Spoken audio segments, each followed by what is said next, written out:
Good morning students. Today we will start a new topic of chapter 2, microorganisms cause spoilage of food.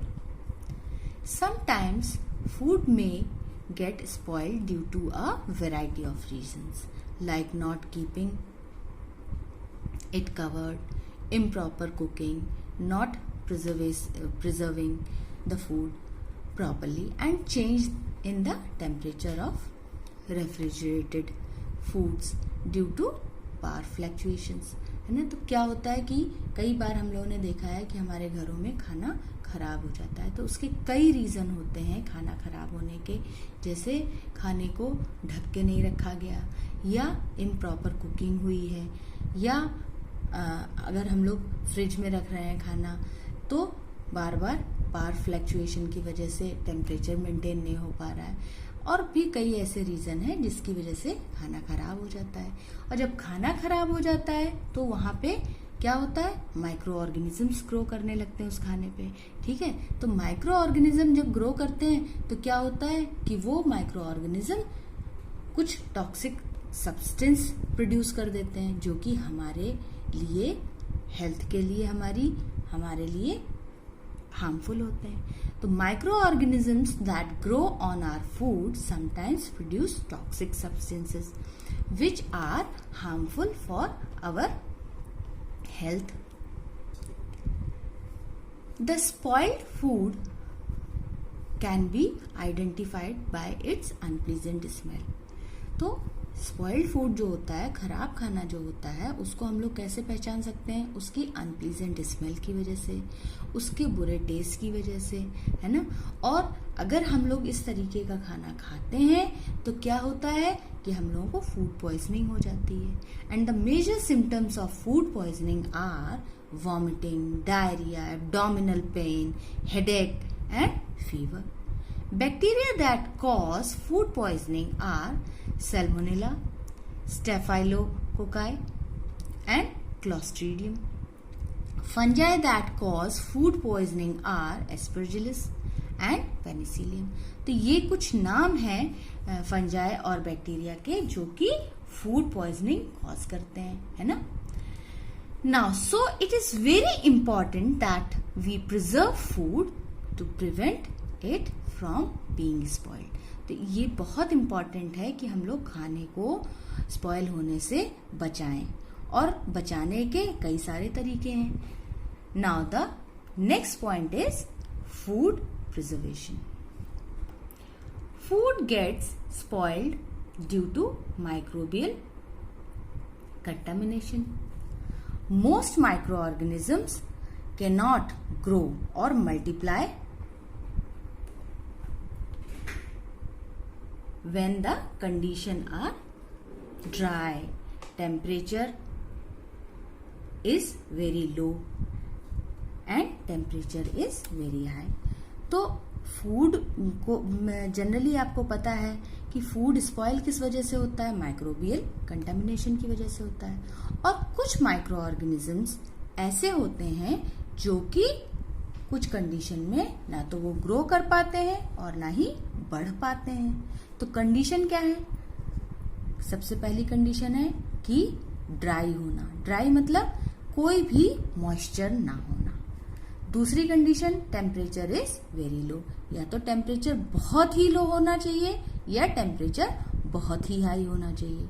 तो इस condition में जो कुछ micro organisms हैं वो ना तो बढ़ पाते हैं और ना ही मल्टीप्लाई कर पाते हैं। मतलब मल्टीप्लाई और ग्रो दोनों का मीनिंग एक ही है। All methods of food preservation ensure that favorable conditions are not provided for microorganisms to grow and multiply। तो सारी जो प्रिजर्वेशन के जो मेथड्स होते हैं वो ये इंश्योर करते हैं कि माइक्रो ऑर्गेनिज्म को कोई भी ऐसी फेवरेबल कंडीशन प्रोवाइड नहीं होती है ताकि वो ग्रो या मल्टीप्लाई कर सकें। The process by which spoilage of food is prevented by using chemical और physical methods is called food preservation. तो जो प्रोसेस होता है जिसमें खाने को खराब होने से बचाया जाता है कुछ केमिकल और फिजिकल मेथड को यूज करते हुए, तो इस प्रोसेस को क्या बोलते हैं? फूड प्रिजर्वेशन बोलते हैं। तो फूड प्रिजर्वेशन एक ऐसा प्रोसेस होता है जिसमें खाने को हम लोग खराब होने से बचा सकते हैं बाय यूजिंग केमिकल और फिजिकल मेथड। कुछ केमिकल फिजिकल मेथड को यूज करके हम लोग खाने को बचा सकते हैं। तो वो फिजिकल और केमिकल मेथड्स अब हम लोग पढ़ेंगे। Methods used for food preservation. First one is chemical method. Chemical method में कुछ केमिकल सब्सटेंसेस यूज किए जाते हैं which can check the growth of micro organisms. ठीक है, तो कुछ केमिकल यूज किए जाते हैं सब्सटेंसेस जो कि माइक्रो ऑर्गेनिज्म की ग्रोथ को चेक करता है, जैसे sodium benzoate, citric acid, potassium metabisulphite, है ना। तो sodium benzoate is use for preserving fruit juices and squashes. तो फ्रूट जूसेस जो होते हैं हम लोगों के या पैक्ड जो स्क्वैशेस होते हैं उनमें सोडियम बेंजोएट डलता है प्रिजर्वेटिव्स की तरीके से, ताकि वो कई दिन तक हम लोगों के यूज में आ सके, है ना। प्रिजर्वेटिव्स इसी काम में तो होते हैं कि उसमें माइक्रो ऑर्गेनिजम्स डेवलप ना करें और वो खराब ना हो। Next one is potassium metabisulphide, जो कि यूज होता है जो कटे हुए फ्रूट्स होते हैं, पैक्ड फ्रूट्स आते हैं, जैम्स, जेलीज, इनमें डलता है। Citric acid is use as a preservative in confectioneries, और सिट्रिक एसिड जो होता है वो कन्फेक्शनरीज में यूज किया जाता है। Now the preservation by common salt. Common salt की भी एक हमारे लिए बहुत बड़ा और अच्छा प्रिजर्वेटिव होता है, और इसके थ्रू कैसे प्रिजर्वेशन किया जा सकता है? Meat and fish are covered with common salt to prevent the growth of microbes. जो मीट या फिश होते हैं उन पे कॉमन सॉल्ट लगा दिया जाता है, और इसको ये प्रिवेंट करता है कि माइक्रोब्स इस पे डेवलप ना हो। ठीक है, salting is also use to preserve amla, raw mangoes, tamarind. तो ये आपने देखा होगा घरों में भी हमारे यहाँ यूज किया जाता है कि जब आंवला या मैंगोज या जो इमली होती है उस पे सॉल्ट लगा दिया जाता है और उसको सुखा दिया जाता है। तो वो क्या होता है कि ये प्रिजर्व करता है, सॉल्ट जो होता है वो प्रिजर्व करता है कि ये चीजें काफी दिन तक चलें, इसमें ये खराब ना हो, कोई भी इसमें माइक्रोबियल ग्रोथ ना हो सके।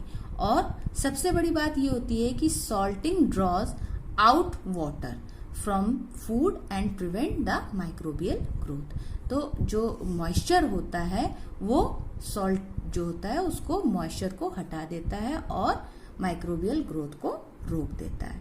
ठीक है, now the next one is preservation bye sugar. तो जिस तरीके से अभी सॉल्ट के थ्रू आपने पढ़ा उसी तरीके से शुगर भी प्रिजर्वेशन के काम आता है।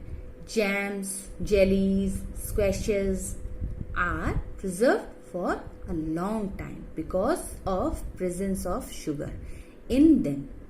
Sugar inhibits the growth of food spoiling microorganisms by reducing the moisture content of food. तो जिस तरीके से सॉल्ट प्रिजर्व करता है चीजों को, उसी तरीके से शुगर जैम, जेलीज और स्क्वैशेस को प्रिजर्व करने के लिए कई दिनों तक, कई समय तक उसको प्रिजर्व करने के काम लाते हैं ना। Now the next one is preservation by oil and vinegar. और ऑयल और विनेगर से भी प्रिजर्वेशन होता है। कैसे होता है? Oil and vinegar prevent the growth of food spoiling micro organisms. Mustard oil and vinegar, जिसे सिरका भी बोलते हैं, are widely use preservatives for fruits and vegetables in form of pickles. तो ऑयल और विनेगर से प्रिजर्वेशन किस तरीके से होता है? आप सभी के घर में होता है और आप सभी ने देखा होगा, आप सभी के घरों में पिकल्स होते हैं जिसे अचार भी बोलते हैं, और उसमें सिरका यानी कि विनेगर और ऑयल दोनों को यूज करके उस पिकल को हम लोग कितने दिनों तक प्रिजर्व करके रखते हैं, है ना। तो ये हो गया preservation by oil and vinegar. Now the Next point is